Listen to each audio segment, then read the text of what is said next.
வணக்கம், welcome to MST creations. இப்போ நம்ம பார்க்க போகிறது ஒரு ஃபயர்லெஸ் குக்கிங். இதுக்கு அடுப்பு தேவையில்லை, நமக்கு ஒரு பெரிய பவுல் இருந்தால் மட்டும் போதும் எல்லாத்தையும் மிக்ஸ் பண்ணுறதுக்கு. தேவையான இன்க்ரீடியன்ட்ஸ் என்னென்னா, தண்டு, வாழை தண்டை இது மாதிரி கட் பண்ணி வச்சுருக்கேன். இதில் இருக்கிற நாரை ஒரு ஸ்பூனில் இப்படி நல்லா ரொட்டேட் பண்ணினீங்கன்னா அங்கே இருக்கிற நாரெல்லாம் வந்துடும். அதை ரிமூவ் பண்ணி இப்போ நான் வச்சுருக்கேன். தண்டை ஏன் தண்ணியில் போட்டு வச்சுருக்கேன்னா அப்போ தான் இதோடைய கலர் மாறாமல் இருக்கும், அதுக்காக. அடுத்து மாதுளை இது மாதிரி உதிர்த்து வச்சுருக்கேன். இது வயிற்றுக்கு ரொம்ப குளிர்ச்சி. தண்டு, இந்த மாதுளையெல்லாம் நம்ம வயிறுக்கு ரொம்ப நல்லது கொடுக்கும். இது தோல் நீக்கிய ஆப்பிள். எல்லாமே ஒவ்வொரு பவுல் வச்சுருக்கேன். வெள்ளரி பிஞ்சு, அப்புறம் கொத்தை மல்லி தழை, இஞ்சி பொடியாக நறுக்கி வச்சுருக்கேன். ஒரு ஹாஃப் லெமன் இதில் யூஸ் பண்ணிக்கிறோம். அப்புறம் மாங்காயை இது மாதிரி துண்டுகளாக நறுக்கி வச்சுருக்கேன். பச்சை மிளகாய் தேவையான அளவு காரத்துக்கு ஏற்ப யூஸ் பண்ணிக்கலாம். நான் கொஞ்சமாக தான் எடுத்திருக்கேன். இதில் ஒரு 3 நம்பர் இருக்குது. அப்புறம் உப்பு.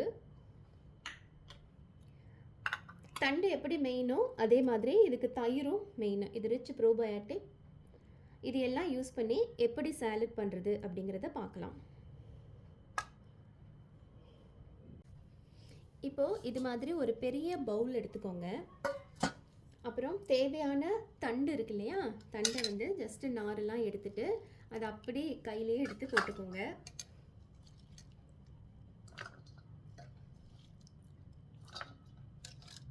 நம்ம எல்லா தண்டுமே யூஸ் பண்ணுறோம். இது ஒரு வாழைத்தண்டை நான் அப்படியே ஃபுல்லாக யூஸ் பண்ணியிருக்கேன். கிட்னி ஸ்டோன்ஸ் இருக்கிறவங்க இந்த வாழைத்தண்டை அதிகமாக எடுத்துட்டா ரொம்ப நல்லதுன்னு சொல்லுவாங்க. இது நம்ம ராவாக தான் சேர்க்க போகிறோம். இப்போ வாழைத்தண்டை நான் இப்படி எடுத்து போட்டுட்டேன். அதுக்கப்புறம் ஆப்பிள் துண்டு. நான் ஒரு பவுல் ஆப்பிள் எடுத்திருக்கேன். இது ஒரு ஆப்பிள். அந்த ஒரு ஆப்பிளுமே நான் அப்படியே உள்ளே யூஸ் பண்ணிக்கிறேன். ஃபுல்லாக யூஸ் பண்ணுறேன். அப்புறம் மாதுளை உதிர்த்து வச்சுருக்கிறேன். தேவையான அளவு. இதுக்கு இவ்வளோ தான் போடணும், கம்மியாக போடணும், அதிகமாக போடணும் அப்படிலாம் இல்லை. உங்கள் டேஸ்ட்டுக்கு எந்த ஃப்ரூட்டெல்லாம் பிடிக்குமோ அது எல்லாமே யூஸ் பண்ணிக்கலாம். மாதுளை யூஸ் பண்ணியிருக்கேன். அப்புறம் வெள்ளரி பிஞ்சு. இது ஒரு வெள்ளரி பிஞ்சு, அதை அப்படியே போட்டுக்கிறேன் நான் ஃபுல்லாக. அப்புறம் இதில் முக்கியமானது மாங்காய். இதுதான் இந்த சாலடுக்கு ஒரு பஞ்சு கொடுக்குறது. மாங்காய் ரொம்ப அதிகமாக யூஸ் பண்ண வேண்டாம். இது கொஞ்சம் லிமிட்டாகவே யூஸ் பண்ணிக்கோங்க. இது நான் ஒரு அரை மாங்காய் மட்டும் எடுத்து யூஸ் பண்ணியிருக்கேன். அடுத்தது இஞ்சி ஒரு துண்டு இஞ்சி 1 இன்ச்சுக்கு எடுத்து நல்லா கிரேட் பண்ணுறது, அதையும் சேர்த்துக்கிறேன். ஆக்சுவலாக தயிரில் நம்ம எந்த விஷயத்துக்கு சேர்க்குறோமோ அதில் இந்த இஞ்சியும் பச்சை மிளகாயும் அவ்வளோ டேஸ்ட்டு கொடுக்கும் உங்களுக்கு.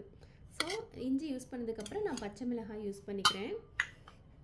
அப்புறம் கொத்தமல்லி தழை இலை, அதை அப்படியே போட்டுக்கிறேன். போட்டுட்டு 1 கப் தயிர் நான் எடுத்து வச்சுருக்கேன். உங்களுக்கு தேவையான அளவு ஃபஸ்ட்டு ஹாஃப் எடுத்துக்கலாம். மிக்ஸ் பண்ணிவிட்டு அதுக்கப்புறம் மீதி ஹாஃபை நம்ம சேர்த்துக்கலாம். பாதி தயிர் மட்டும் போட்டிருக்கேன் இப்போதைக்கு. இதெல்லாம் ஒரு பெரிய பவுலில் வச்சு நல்லா மிக்ஸ் பண்ணிக்கோங்க. இது ரொம்ப ஹெல்த்தியான ஒரு சாலடு. சின்ன குழந்தைங்க கூட இந்த தண்டு சாப்பிட்றதுக்கெல்லாம் வேண்டான்னு சொல்லுவாங்க இல்லையா, அவங்க எல்லாரும் கூட இது விரும்பி சாப்பிடுவாங்க. அந்த அளவுக்கு இது சுவையான ஒரு சாலடு. நல்லா கலந்து விட்டுட்டு மறுபடியும் பாதி தயிர் எடுத்து வச்சுருந்தோம் இல்லையா, அதை மறுபடியும் ஃபுல்லாகவே நான் சேர்த்துக்கிறேன்.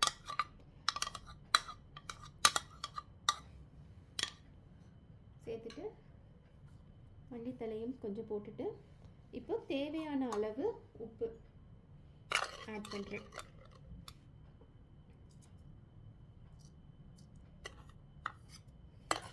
இப்போ பச்சை மிளகாய் இல்லை, இதில் ஏதாவது ஒரு காய்கறி இல்லை அப்படின்னா, இல்லை ஏதாவது ஃப்ரூட் இல்லை அப்படின்னாலும் ஒன்றும் பிரச்சனை இல்லை. இதுக்கு முக்கியமாக தேவைப்படுறது 2 விஷயங்கள். ஒன்று தண்டு, இன்னொன்று தயிர். அப்புறம் எந்த ஃப்ரூட் வேணாலும் உள்ள நம்ம ஆட் பண்ணிக்கலாம். கொஞ்சம் க்ரன்ச்சியாக இருக்கிற ஃப்ரூட்ஸ் ஆட் பண்ணிக்கிட்டிங்கன்னா நல்லாயிருக்கும். கொலகலோன்னு இல்லாமல் பனானா கொஞ்சம் அவாய்ட் பண்ணிவிடுங்க.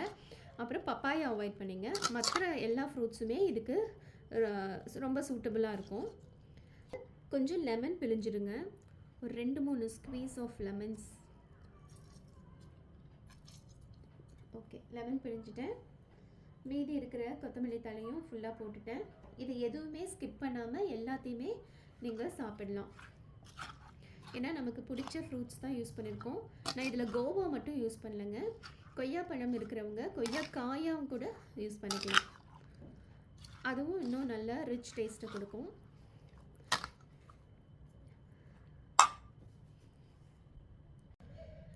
இந்த ஃப்ரூட் அண்ட் வெஜிடபிள் சாலடு பற்றின ஒரு முக்கியமான விஷயம் சொல்கிறேன்.